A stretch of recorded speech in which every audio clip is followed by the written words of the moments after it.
इस कार्यक्रम के प्रायोजक हैं कृषि एवं किसान कल्याण मंत्रालय, भारत सरकार। हर जोखिम से निकल कर फसल आए, सुरक्षित हो जाए।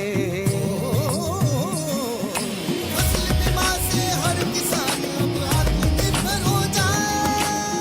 संकट के समय प्रधानमंत्री फसल बीमा योजना किसानों के लिए वरदान है। अब सूखा पड़े या बाढ़ आ जाए, कोई डर नहीं। अब ओले पड़े या कीट पतंगे फसल खा जाए, कोई फिक्र नहीं, क्योंकि हमने लिया है प्रधानमंत्री फसल बीमा।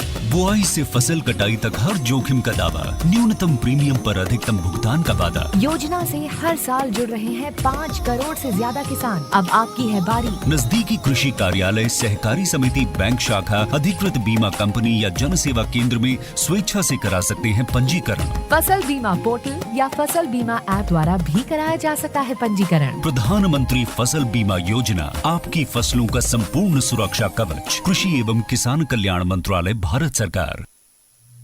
कार्यक्रम किसान वाणी सुनने वाले सारे बहन भाइयों ने विनोद मोरवाल की राम राम। भाइयों, मौसम जरूर बदल रहे हैं और इस बदलाव के साथ साथ साथियों हम भी ज़रूर बदलाव करते हैं। और आजकल के दिनों की बात करते हैं भाई, तकरीबन राम जी अच्छी तरह पर लग रहा है और बरसात ज़रूर हो रही है और भाई आगे भी पूरी संभावना है। तो इस बरसात के दिनों में साथियों हम अपना तो ध्यान रखते हैं, साथ के साथ भाई अपने खेत खलियान का भी रखते हैं। और कार्यक्रम जो किसान वाणी साथियों हमेशा आपके लिए बेहतर कृषि क्षेत्र में कार्य करने के लिए हमेशा कुछ ना कुछ ज़रूर लेकर आता है। और आज कार्यक्रम किसान वाणी में हम जो विषय जो लेकर आए साथियों, एक तो बात करेंगे बरसात के मौसम में मधुमक्खियों की देखभाल, साथ के साथ जो जानकारी आज करेंगे पशुओं के लिए साइलेज उत्पादन में सावधानियाँ, और भाई कुछ मौसम की जानकारी और कुछ महत्वपूर्ण विषय भी हम ज़रूर लेंगे प्रकृति खेती के।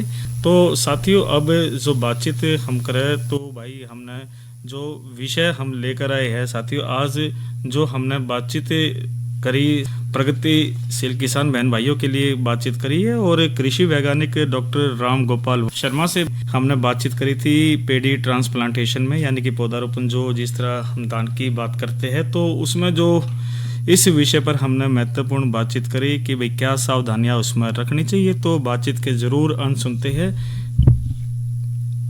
नमस्कार साथियों, आज हमारे साथ है कृषि वैज्ञानिक डॉक्टर राम गोपाल वर्मा और उनसे हम बातचीत करते हैं पैडी ट्रांसप्लांटेशन में सावधानियां विषय पर बातचीत। तो डॉक्टर साहब, सबसे पहले आपका कार्यक्रम में जुड़ने पर स्वागत है। धन्यवाद। नमस्कार डॉक्टर साहब जी डॉक्टर साहब से सबसे पहले तो ये बताइए, जो पैडी ट्रांसप्लांटेशन है ये क्या चीज होती है? सीजन में जीरी का पौधारोपण, नर्सरी को वहां से उखाड़ करके, खेत से उखाड़ करके और इसको उस एकड़ में ट्रांसप्लांट करने को जीरी का पौधारोपण कहते हैं जी। तो इसके लिए शुरुआत किस प्रकार से होती है, क्या सावधानी इसमें रखनी पड़ती है? सावधानियां तो जैसे किसान खेत को तैयार करता है और उसके बाद में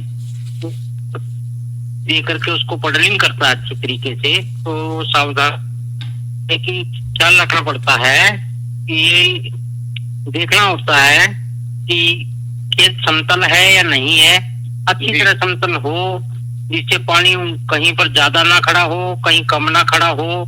तो इस प्रकार का खेत को देख करके उसमें पानी भरते, उसमें पडलिंग की जाती है और उसके बाद उसमें पौधों का ट्रांसप्लांटेशन किया जाता है। सावधानियां रखते जिस समय हमने देखना होता है खेत में पनीरी को पौध को हाथ में पकड़ के किस तरीके से लगाया जाए। यदि हम अंगूठे के दबाव से लगाते हैं तो उसकी जड़ें ऊपर की ओर हो जाती हैं जी।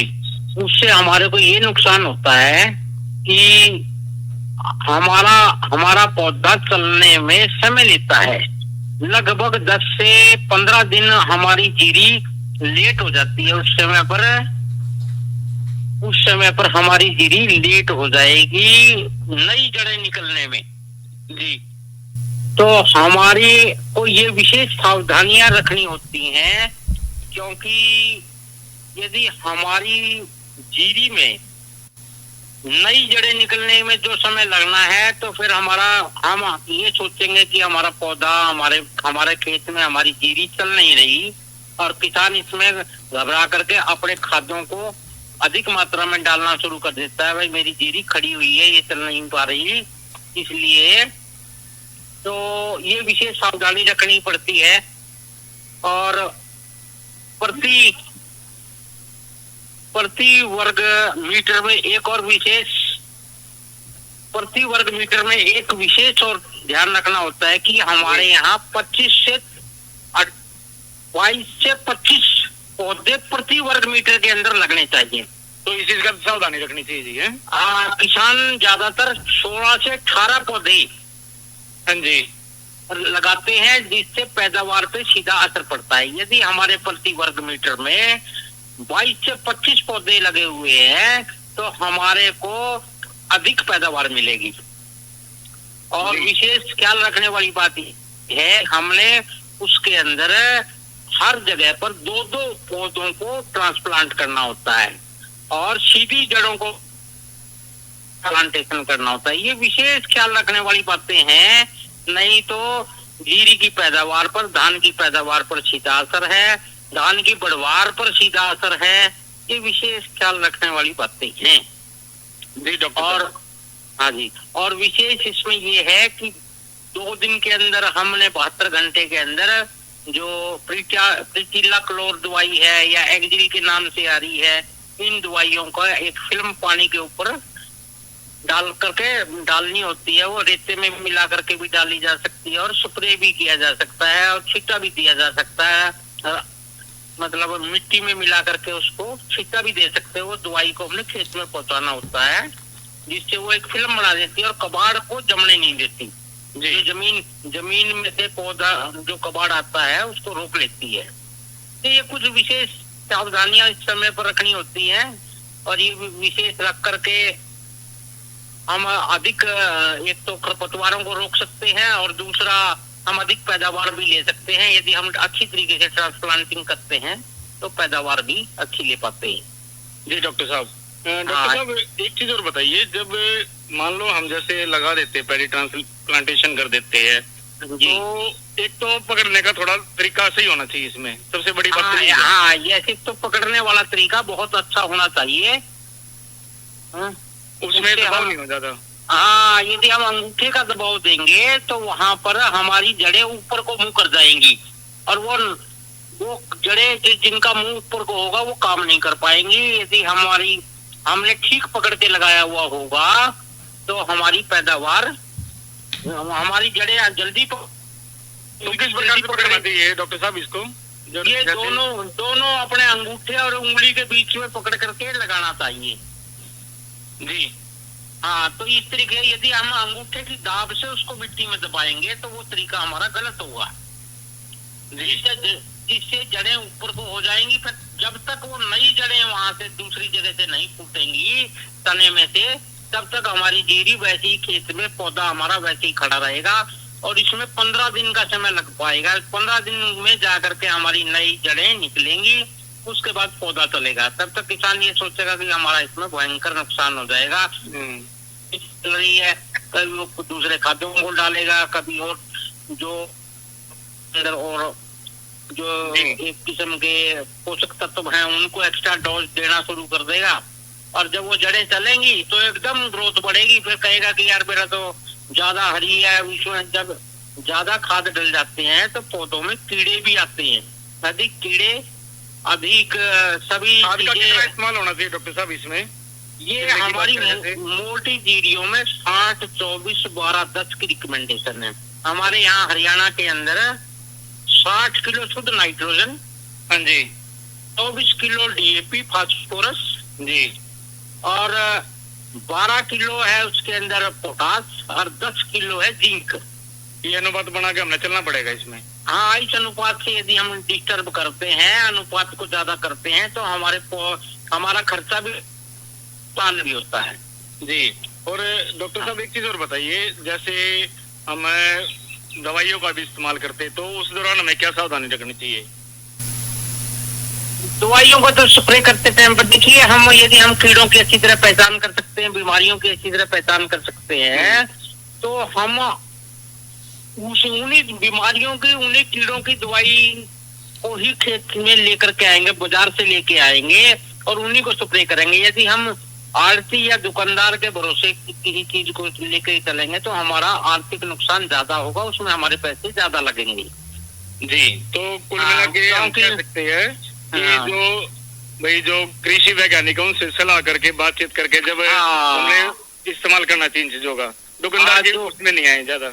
हाँ, मतलब कोई भी हमने इनपुट डालना है खेत में तो कृषि विकास अधिकारी जो भी हमारे हल्के के हैं या जो सहायक लगे हुए हैं या डिप्टी डायरेक्टर एग्रीकल्चर हमारे बैठे हैं जिले में, तो उनसे संपर्क करके, उपमंडल अधिकारी हैं, सभी को इन चीजों का ज्ञान है। वो आपकी रिकमेंडेशन, आपको वो रिकमेंडेशन के आधार पे या दवाइयों का जो सही दवाई है जिस कीड़े के लिए है या कोई बीमारी आई हुई है, तो ये चीजों के लिए उनसे संपर्क करके ही ज्यादा फायदा उठाया जा सकता है। जी, तो डॉक्टर साहब ये और बताइए कि अंत में कि हमारे जो प्रगतिशील किसान बहन भाई है जो कार्यक्रम सुन रहे हैं, उनको आप क्या संदेश देना चाहेगा, क्या सुझाव देना चाहेंगे? जी, मेरा तो यही कहना है कि आज के समय में अवेयरनेस, यदि हम जितने अवेयर होंगे उतना ही हम अपना खर्चा बचा पाएंगे। जागरूक होकर के सबसे सलाह लेकर के कोई काम को किया जाए तो ज्यादा लाभ मिल सकता है। यदि हम मतलब किसी से सलाह ना लें तो किसने कोई गलत रिकमेंडेड कर दिया तो वही डाल दिया तो वो हमारे खर्चे बढ़ते चले जाएंगे, उसमें हमारा नुकसान होगा। जी हाँ, तो इसलिए हाँ जी आगे बताइए जी। इसलिए हमें ध्यान रखना चाहिए। हाँ, इसलिए ये सावधानियां बहुत आवश्यक हैं और तब जाकर के हम इसमें आप अच्छा मुनाफा ले सकते हैं। जी, तो डॉक्टर साहब इसके अलावा और क्या कोई सावधानियां, कोई बातचीत? देखिए, समय समय पे अभी तो फिलहाल तो अभी कोई ऐसी बड़ी भयंकर बीमारी आएगी नहीं, बड़ी ऐसी कोई लगने वाली नहीं है। अभी तो धीरे धीरे जब समय बढ़ेगा, पौधे बड़े होंगे तो बीमारियां भी आएंगे। उस समय पर समय पे यदि ये जानकारी लेते रहें तो फिलहाल खेत में कोई समस्या नहीं है। फिलहाल खेत में बिल्कुल स्वस्थ है, जमीन भी, मौसम भी और सब अनुकूल है, अच्छी बरसातें हो रही है। अभी तो कोई विशेष ख्याल रखने वाली बातें नहीं है, मगर ये पौधारोपण का और पौधों की दूरी प्रति वर्ग मीटर के अंदर यही चीजें जो ख्याल रखने वाली आपने बताया। हाँ, ये इतने कम से कम हमारे पास पौधे होने और लगाने का तरीका, ये लगाने का तरीका, ये चीजें विशेष ख्याल रखने वाली हैं। इनको ख्याल में रख करके किसान अधिक लाभ ले सकता है। जी, तो कार्यक्रम में आप जुड़े, आपका बहुत बहुत धन्यवाद। धन्यवाद। ओके। तो साथियों, ये बातचीत हमने करी और वास्तव में साथियों देखो, जो पैडी ट्रांसप्लांटेशन है इसमें ज़रूर हमने ध्यान रखना चाहिए, क्योंकि साथियों कोई भी विषय हो, देखो जब तक आप उसकी गहनता तक नहीं जाते, उसमें का पता नहीं करोगे तो साथियों फिर उस चीज़ का फ़ायदा नहीं है। क्योंकि कोई भी चीज़ हो साथियों, उसमें हमेशा हमने ध्यान रखना पड़ेगा।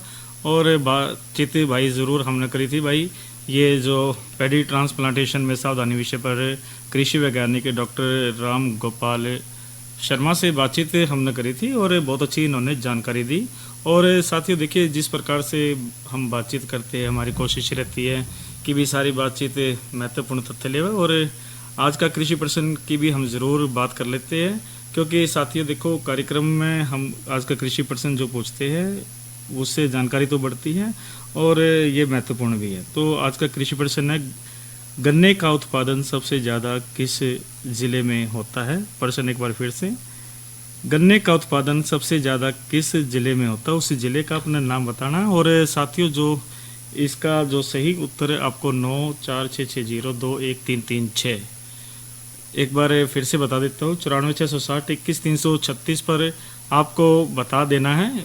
इसका सही उत्तर 6:50 से पहले जो ये अब ये गाना आएगा लोकगीत, तो उसके बाद आपको हम आपका जो ये प्रश्न है उसका सही उत्तर का जवाब देंगे। और जिन्होंने सही जो नाम लिया है उनके नाम भी बताए जाएंगे। तो साथियों, ये तो बातचीत हमने करी। और इसी तरह साथियों देखो, जो मौसम की बात करते हैं, तो मौसम ज़रूर बदल रहा है। इस मौसम में आप अपना ध्यान रखिए, क्योंकि इस टाइम मच्छर भी ज़्यादा हो जाती है। और भाई तो अपना ज़रूर ध्यान रखें, साथ के साथ पशु बाड़े का भी आप ज़रूर ध्यान रखें, क्योंकि साथियों इसमें ध्यान रखना ज़रूरी है, नहीं तो भाई बीमारियां ज़रूर हो जाती है। और इसी तरह साथियों आज की जो बातचीत करें, आज का जो अधिकतम तापमान की हम बात कर लेते हैं। तो साथियों कुरुक्षेत्र की जब हम बात करें तो साथियों जो अधिकतम तापमान की जब हम बात करें तो फिर 32 की होया। और इसी तरह साथियों जो अधिकतम 33 और न्यूनतम 27 डिग्री सेल्सियस रहने की संभावना है।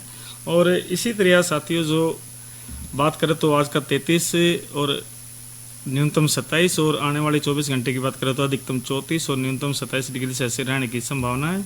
और जड़े तक बारिश की संभावना भाई साथियों पूरा हफ्ता बिल्कुल बारिश जरूर रहेगी, और कल भी ज़रूर बारिश होगी, और सोमवार को तो बहुत तेज।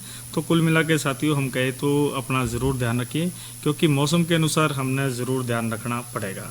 और इसी तरह साथियों जब आने वाले समय की बात करें तो आने वाले जो कार्यक्रम है उसकी भी बात कर लेते हैं। और साथियों आज तो हमने आज के कार्यक्रम बताए, और इसी तरह साथियों जो आने वाले जो कार्यक्रम की हम बात करें तो भाई कल रविवार है, कार्यक्रम थारी चिट्ठी मारेगी। तो और सोमवार को हम जो कार्यक्रम अन्नदाता लेकर आए हैं उसमें हम बातचीत करेंगे पशुओं के लिए प्रोटीन के गैर परंपरागत फीड स्रोत। और इसी तरह नई फसल नई उमंग में हम बात करेंगे तिलहनी फसल तिल की बिजाई के बारे में बातचीत करेगी, कुछ प्राकृतिक जानकारी भी देगी, और लोक संगीत तो हमेशा रहता है।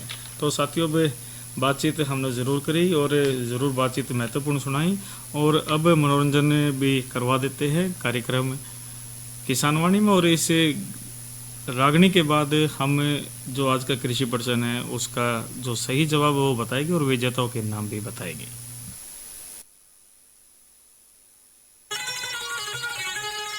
उसकी करनी उसके आगे जिक्र करा न करते मरती बरिया दुश्मन के सरे दोष धैर्या न करते उसकी करनी उसके आगे जिक्र करा न करते मरती बरिया दुश्मन के सारे दोष दया न करते।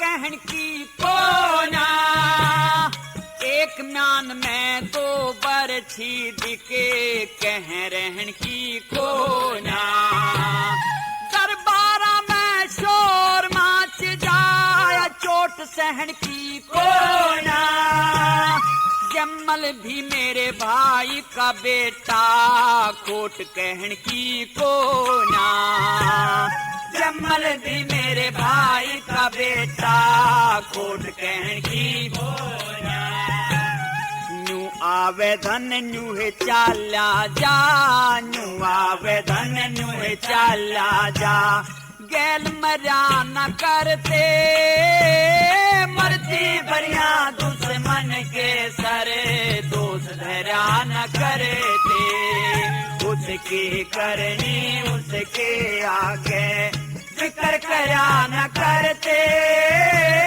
मरती बरिया दुश्मन के सरे दोष धरा न करते।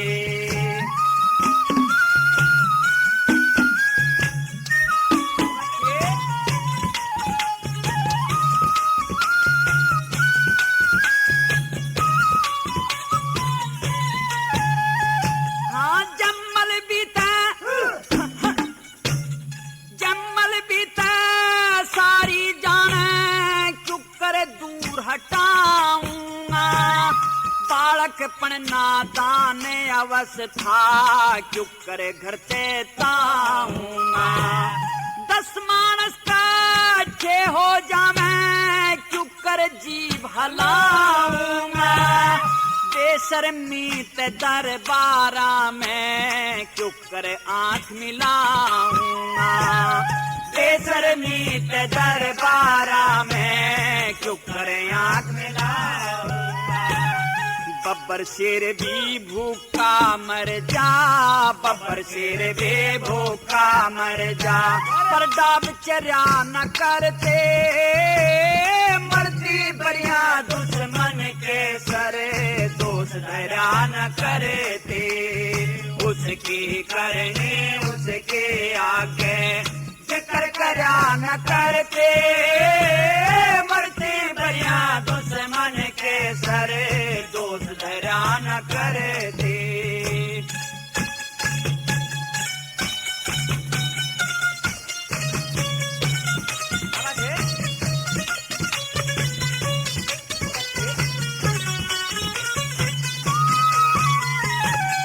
एक बेल का दो तुम्बे हो, एक ही हो से उनकी जात, एक फिर गलिया में बजता एक साधु संता के साथ। एक बाप का दो बेटे हो, एक ही उनका हो से गात, एक तेसर बदनामी धर ले, एक करे पंचा में बात, एक तेसर बदनामी धर ले, एक करे पंचा में बात।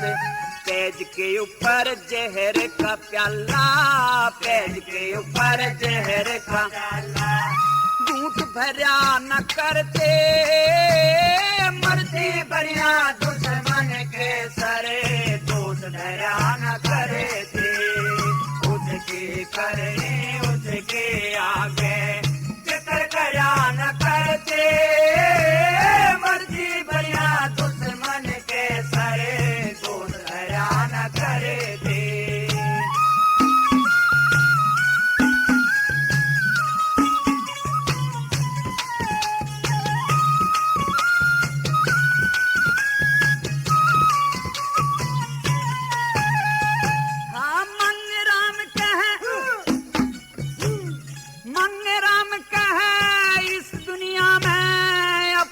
प्यारा घर लागे न्यून बिकुआ न्यून बिकुआ, सब तरिया ते मरे लागे।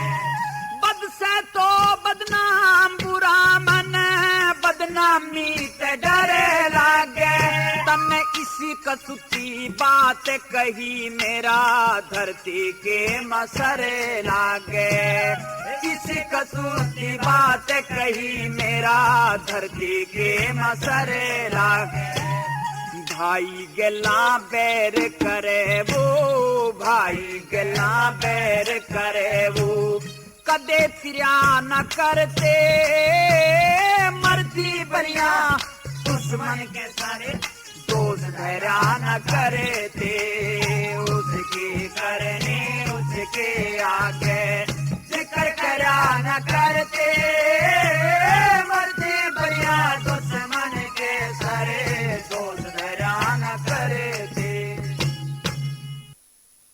तो साथियों ये तो आपने रागनी सुनी और रागनी वास्तव में बहुत बढ़िया थी। और भाई जिक्र तो भाई हमने सोच समझ के हमेशा करना चाहिए और ऐसा काम नहीं करना चाहिए जिससे भाई नुकसान हो समाज का, और आपस में एक विचारधारा ना मिलने से भाई हम आपस में कभी बोले भी नहीं, तो ऐसा काम नहीं करना चाहिए। तो भाई अब कार्यक्रम में जो हमने एक आज का कृषि प्रश्न जरूर पूछा था, और भाई कृषि प्रश्न था यही था कि भाई जो सबसे ज़्यादा जो गन्ने का उत्पादन किस ज़िले में होता है, और उस ज़िले का आपको नाम बताना था। और भाई देखिए कार्यक्रम में कोई भी चीज़ हो उसमें तो सभी को भाग लेना चाहिए। और तो आज का जो कृषि प्रश्न था, गन्ने का उत्पादन सबसे ज़्यादा किस ज़िले में होता है, और इसका जो सही जवाब भाई यमुनानगर है। वैसे तो सभी जगह होता है, लेकिन यमुनानगर हरियाणा में सबसे ज़्यादा गन्ना उत्पादन में है।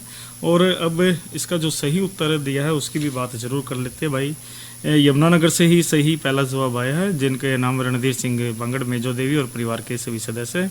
इसी तरह सेक्टर 30 कुरुक्षेत्र से पारसदेव, सोड़िया, मनोज, रेखा और निधि, निशा और बबीता। और इसी तरह साथियों इसका जो सही जो उत्तर जो आया है साथियों, इसका जो है ये है जीरकपुर से राजेश नागर। तो आपको बहुत बहुत बधाई। और इसी तरह साथियों आप कार्यक्रम में ज़रूर भाग लेते रहिए। और बातचीत हम यदि करें तो जो आज का विषय ज़रूर हम ले लेते हैं, क्योंकि हमने भी जो शुरू में जिक्र करा था भाई, देखो कोई भी फसल हो उसको तो हमने ध्यान रखना चाहिए।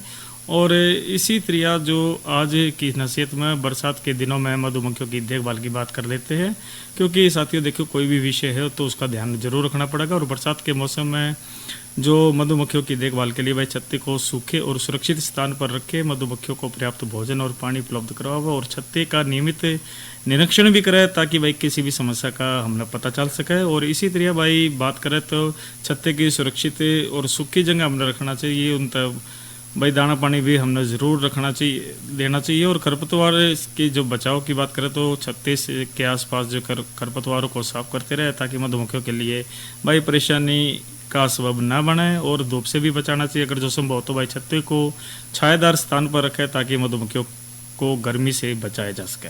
तो और पानी का भी प्रबंध हमने ज़रूर करना चाहिए, क्योंकि मधुमक्खियों को पीने के लिए पानी की आवश्यकता होती है। और बातचीत ज़रूर हम कर लेते हैं साथियों, एक किसान कॉल सेंटर नंबर 1551, तो इसका भी आप ज़रूर ध्यान रखिए। 1551 पर आप घर बैठे सारी जानकारियाँ इस पर ले सकते हैं।